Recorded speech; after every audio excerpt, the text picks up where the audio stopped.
Hello tout le monde, j'espère que vous allez bien. On se retrouve aujourd'hui pour une nouvelle vidéo cheveux.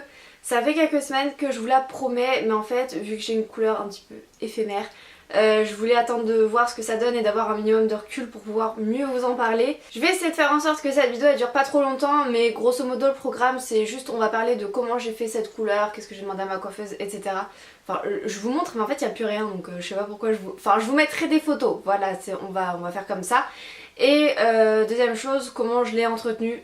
Enfin entretenu avec des gros guillemets parce qu'il reste plus grand chose. Donc voilà, et on va commencer avec la première partie sans plus attendre. Bon, alors pour la partie un peu blabla des choses, vous avez remarqué que je suis une fille qui aime changer souvent de couleur de cheveux. J'aime pas trop rester tout le temps sur le même truc, j'aime bien changer. Le dernier truc en date que j'avais pour le printemps-été c'était un hair contouring, donc si vous regardez mes anciennes vidéos vous allez voir ça. Et avant de partir en vacances, je sais pas pourquoi, mais j'avais envie de passer à du violet, j'avais envie d'un truc un peu plus original. Pas du rouge parce que du rouge j'en ai déjà fait plein de fois donc ça aurait pas été trop du changement pour moi. Donc voilà, je voulais partir sur du violet. Et si possible sur un ombrière violet parce que c'est ce qui me tentait, je trouvais ça encore plus original que du violet tout court. Donc voilà, donc je suis allée voir ma coiffeuse, je lui ai soumis mon projet. Elle m'a dit que le violet sur moi pas de soucis c'était possible parce que moi j'avais peur que... en fait je sais pas si vous avez déjà remarqué mais le violet c'est très souvent quand même sur les personnes qui ont les cheveux foncés. Mais genre foncés style brun limite noir. Moi j'ai les cheveux châtains moyens et j'avais peur que du coup ça ressorte pas assez sur moi. Donc elle m'a dit pas de soucis, on va juste un peu foncer la base mais en soi ça peut se faire sans que j'ai forcément les cheveux très foncés parce que ça me va pas forcément nécessairement non plus. Elle m'a dit par contre pour le côté violet en ombrière ça va pas être possible. Par la méthode classique j'entends, donc décolorer puis colorer par dessus. Elle m'a dit que ça serait trop temporaire en fait, c'est vraiment une coloration qui va se barrer au bout de 2-3 shampoings. Donc voilà, elle m'a dit du violet tout court c'était possible, en ombrière violet c'était pas possible. Donc j'ai pris rendez-vous, il y a l'été qui est passé etc. Et de mon côté ça m'embêtait quand même de laisser tomber cette idée d'ombrière. Donc j'essayais de réfléchir peut-être s'il y avait une méthode qu'on pouvait faire pour contourner le problème. Et je me suis souvenu qu'en fait quand on faisait du rouge sur moi, c'était en gros la coloration, donc la potion magique. Il y avait une dose de brun et une dose de rouge pour faire simple. Et donc en fonction du mélange c'était plus ou moins rouge, plus ou moins brun, enfin voilà. Je me suis dit pourquoi pas faire une première couleur au niveau des racines et un début de longueur. Et en faire une autre avec plus de doses de violet dedans. Et vient le jour où je suis allée au coiffeur, je lui en ai parlé, elle m'a dit ouais ça peut être une solution pour contourner le problème. On n'a qu'à faire en deux colorations. Alors elle pour le coup elle a pas du tout mis de violet dans la coloration qui était aux racines, elle en a vraiment juste mis sur les longueurs. Je pense que c'est pour que ça fasse peut-être plus de contraste. Pour vous résumer la méthode, par exemple si vous voulez tenter de le faire à la maison ou essayer d'expliquer à un coiffeur comment il pourrait bidouiller le truc. La première chose qu'on a fait une première coloration au niveau donc des racines. Par racine j'entends vraiment des très grosses racines, c'est-à-dire que c'est vraiment sur une bonne dizaine de centimètres qu'elle a appliqué la première coloration. Donc dans cette coloration c'était du brun tout simple. Je saurais pas vous donner la référence mais je pense que c'est du châtain très foncé voire brun et assez froid. Et donc on a fait une deuxième coloration, donc elle a fait partout les racines et on a fait une deuxième coloration qui commençait à environ 1 ou 2 cm de là où la première était arrêtée. Donc par exemple voilà c'était coloré jusque là, on commençait style à peu près là. Et donc cette fois-ci une coloration où il y avait du brun mais mélangé avec du violet cette fois dans le pot. Et ce que ma coiffeuse faisait pour que le rendu soit bien fondu etc, c'est qu'elle reprenait le pinceau de la première coloration donc où il y avait juste du brun. Et en fait elle reliait la partie, vous savez je vous ai dit qu'il y avait 1 ou 2 cm d'écart, elle reliait cette partie en fait entre les deux pour que ce soit bien fondu. Donc bien sûr ça a pris un peu de temps parce que quand vous faites 2 colorations au lieu d'une c'est plus long. J'étais hyper contente du résultat, franchement je trouvais ça hyper sympa. Je vous mettrai des photos, par contre le truc étant c'est que ce soit en vidéo ou en photo, j'ai jamais réussi à vous faire ressortir le vrai rendu. C'est-à-dire que c'était jamais aussi flash, c'était jamais aussi violet.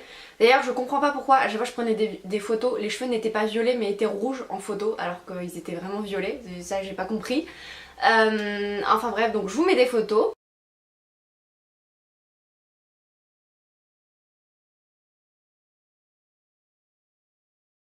Et donc il y avait bien cet effet d'ombre et air, c'était bien violet, assez flash et tout, donc j'aimais beaucoup. J'ai pas lavé mes cheveux pendant au moins les 3 premiers jours je crois pour bien laisser le temps à la couleur d'accrocher. Voilà par exemple évitez de vous les laver le jour même ou le lendemain, enfin c'est trop rapide. Voilà sinon la couleur elle a pas assez le temps d'accrocher les cheveux et ça risque de s'en aller plus vite. C'est une coloration que je vous déconseille de faire en été. Déjà premièrement parce qu'il faut éviter style l'eau avec du chlore ou l'eau salée, donc l'eau de mer. Moi je sais que je me baignais encore à cette époque là parce que c'était fin août et c'était vraiment, fallait que j'attache les moindres cheveux, que je fasse attention à ce qu'on m'éclabousse pas et tout, enfin c'est assez galère. Le violet que j'avais, j'aurais aimé l'avoir plus intense par exemple, mais ma coiffeuse m'a expliqué qu'en coloration permanente c'était pas possible. Si je voulais un violet plus intense ou un autre type de violet, vous savez par exemple du violet pastel ou du violet plus clair, etc.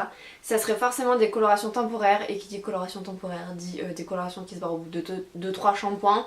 Sachant que moi déjà je me lave les cheveux tous les 2 jours, donc ça aurait été un certain budget, ça aurait abîmé mes cheveux forcément de tout le temps entretenir. Et deuxièmement, faut quand même avoir du temps pour tout le temps faire des colorations. Le violet était vraiment très peps au début, hein. Franchement c'était assez waouh, ça se voyait quand même beaucoup. Mais ouais, si j'avais pu avoir un truc plus violet, je pense que j'aurais bien aimé, mais comme je l'ai dit, c'est pas possible. Ensuite, deuxième partie de cette vidéo, on va parler de l'entretien, de comment ça s'est passé, etc. Donc ça a été très intense les premières semaines. Par contre, au bout d'un mois, ça s'est quand même pas mal affadi. C'était toujours violet, mais c'était plus aussi intense, plus aussi pop. Voilà, ça s'était affadi. Avant je le voyais par exemple même quand j'étais chez moi et que j'avais pas de l'éclairage naturel, etc. Je voyais quand même le violet sur les longueurs. Petit à petit c'était plus du tout le cas, c'est-à-dire que c'était vraiment style quand je sortais et qu'il y avait du soleil sur mes cheveux que je voyais qu'il y avait encore du violet. Mais sinon par exemple en temps normal je le voyais pas. Le truc que ma coiffeuse m'avait prévenu qui pouvait arriver éventuellement, c'était que vous savez j'avais des mèches décolorées. Donc il pouvait y avoir des mèches qui commençaient à ressortir un peu blondes, etc. en dessous. Ça m'est pas trop arrivé au niveau de la racine bizarrement, parce qu'elle m'a dit qu'on risquait surtout de devoir refaire le brin au dessus entre temps. Ça m'est pas arrivé au niveau de la racine, par contre au niveau des longueurs un petit peu. Je l'ai remarqué parce que c'était des mèches plus roses que violet entre guillemets. Alors ça se voyait pas franchement, fallait quand même y aller pour regarder quoi. Et donc là pour vous donner un ordre d'idée, je crois que je suis allée au coiffeur, c'était le 22 ou le 23 août. Là on est le 2 ou le 3 octobre, je sais même pas, et il reste plus grand chose. Il reste vraiment plus grand chose. Quand je fais des soins repigmentants, ça redonne un petit chouïa de violet, mais c'est pas ça, hein. Franchement ma coiffeuse elle m'avait dit si tu veux garder le violet, essaye au max de l'entretenir avec les produits pour éviter de refaire des colorations trop souvent pour abîmer tes cheveux. Quand je fais les soins, ça redonne un petit coup d'éclat vite fait, mais c'est vite fait quoi, ça me fait pas retrouver mon violet d'avant. Au début j'étais vraiment partie dans une optique de conserver ce violet, de l'entretenir et de le faire plusieurs fois. Je pense que ça aurait pu être le cas, mais là je me rends compte que ça s'en va trop vite. Je m'y attendais, mais je pensais peut-être au moins le garder 2 mois. Quand je vois là qu'il me reste quasiment plus rien déjà, ça me dérange. Voilà, c'est... Moi j'aime bien le côté violet. Si je voulais du violet en fait c'était pour avoir une couleur pop. Donc avoir les cheveux un petit peu violets, délavés, qui se voient plus trop, avec du brun, pour moi ça n'a aucun intérêt. Je voulais vraiment du violet pour le côté voyant, pour le côté pop. Donc si ça s'affadit en fait pour moi ça n'a pas d'intérêt. Je pensais le garder aussi bien qu'un rouge par exemple, mais pour avoir eu du rouge, je trouve que le violet, à côté ça s'entretient moins bien. Alors que pourtant le rouge, je faisais pas des... Je faisais vous savez des shampoings classiques pour cheveux colorés machin, mais je faisais pas des soins repigmentants etc. Et je trouve que ça se conservait mieux. Pour les produits avec lesquels je les ai entretenus, je vous les ai déjà montrés dans mes favoris. Donc c'est la gamme pourpre phénicien de chez Patrice Mulato. Donc on a en premier lieu le shampoing, donc c'est pour les reflets violines, cheveux naturels ou colorés. Beurre de karité bio, extrait de fruits, huile de tournesol, 92% d'origine... 92% d'ingrédients d'origine naturelle, je vais y arriver. 0% d'ammoniac, oxygéné, silicone, parabènes, c'est fabriqué en France. Alors pour le shampoing, comme je vous l'ai dit, vu que j'étais dans une optique de garder le violet, j'ai un peu fait la radine, je vais pas vous mentir, je l'utilisais qu'un shampoing sur 2 pour le garder plus longtemps. Parce que c'est pas excessivement cher, hein, Patrice Mulato, je crois que là il y a combien? Il y a 200 ml, je crois que c'est 13 ou 14 € la bouteille, mais... Alors c'est pas un budget monstre, par contre c'est vrai que par exemple comparé à un shampoing de grande surface c'est quand même 3 fois le prix.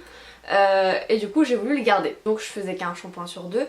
Sachant que ce type de shampoing là faut laisser poser, donc lui c'est 2-3 minutes, donc je laissais poser à chaque fois. Je l'aime bien parce qu'il redonne un petit coup de fouet aux cheveux, alors pas autant que le soin mais il redonne un petit coup de peps quand même. Le truc, je vous préviens, c'est que ça mousse très peu parce que forcément c'est un shampoing assez... Quand c'est assez naturel et qu'il n'y a pas trop de merdouille dedans, bah ça mousse pas beaucoup, donc vous avez l'impression de pas beaucoup vous laver les cheveux. C'est comme les shampoings lèche, vous voyez. Alors aussi, petite chose, moi mes cheveux sont toujours brillants d'aspect. Par contre c'est vrai que quand je les touche, je les trouve un peu plus rêches. Je pense pas que c'est la coloration qui m'a abîmé les cheveux, je pense que c'est plutôt dû au shampoing parce que vu que c'est un shampoing qui est sans silicone, vos cheveux sont habitués au silicone et que vous passez d'un coup au sans silicone, forcément l'aspect des cheveux est un peu plus rêche et c'est moins doux. Donc je pense que c'est surtout dû à ça. Faut pas s'étonner que les premiers temps vos cheveux soient moins doux et un peu plus rêches, c'est tout à fait normal, c'est le temps que voilà, votre cheveu s'habitue au fait qu'il n'y ait plus de silicone dans les produits. Donc ça c'est pour lui. Donc maintenant j'en fais à chaque shampoing parce que vu que je vais me débarrasser du violet, j'essaye de gratter au max parce que autant les produits repigmentants mais pour cheveux blonds etc je pouvais les filer à mon entourage, autant il y a personne qui a les cheveux violets dans mon entourage, donc j'essaye de gratter au maximum parce qu'après je pourrais rien en faire en fait. Et ensuite on a le soin.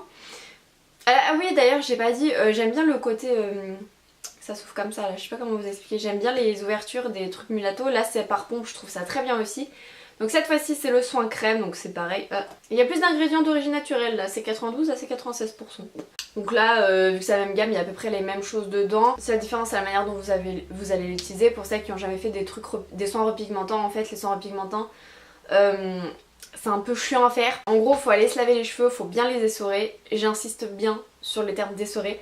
Parce que le problème c'est que si vos cheveux ont encore un peu de l'eau dedans, ça risque de pas accrocher en fait à cause de l'eau. Donc faut vraiment très bien les essorer. Vous les démêlez bien. Faites attention. Alors soit vous êtes une personne prévoyante et vous prenez des gants parce que les soins repigmentants ça tâche les mains et les vêtements. Donc faites attention aussi aux vêtements.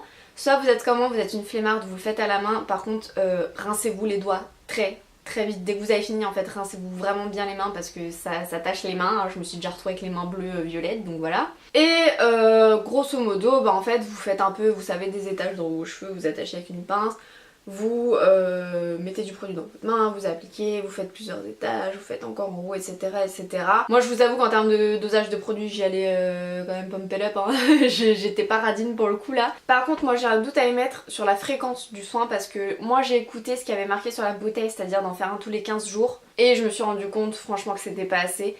Je pense que si je l'avais fait plus régulièrement, j'aurais pu garder mon violet plus intense plus longtemps. Pour moi 15 jours c'est pas assez, je dirais au moins une fois par semaine, voire à tous les shampoings si vous les lavez, je sais pas, tous les 3-4 jours.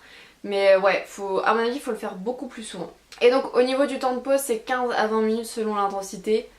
Moi je vous avoue je laissais poser plus longtemps, hein. Des fois je laissais poser pendant 1 heure, enfin je pense pas que ça change grand chose. Une fois que vous êtes parti faire autre chose, vous êtes pas en mode ah tiens ça fait 20 minutes je vais aller rincer. C'est pas comme une coloration quoi, donc vous pouvez y aller tranquille. Donc en résumé j'ai bien aimé la gamme Patrice Mulatto, je trouve que c'est pas excessivement cher, c'est naturel. Ça redonne quand même un coup de fouet sympa à la coloration. La gamme pour Pro-Phénicien est pas mal, j'en ai pas testé d'autres donc je sais pas si c'est ce qu'il y a de mieux ou pas. Mais je trouve ça pas mal quand même. Donc voilà, ça sera tout pour cette vidéo. J'espère que je me suis pas trop étalée parce que j'ai du mal aujourd'hui. Mais voilà, fallait absolument que je vous filme cette vidéo avant de changer de couleur de cheveux. Donc ça y est, c'est fait. J'espère que ça vous aura plu. Si c'est le cas, laissez-moi un petit pouce bleu sous la vidéo. Et bah, je vous fais plein de bisous jusqu'à une prochaine vidéo. Ciao!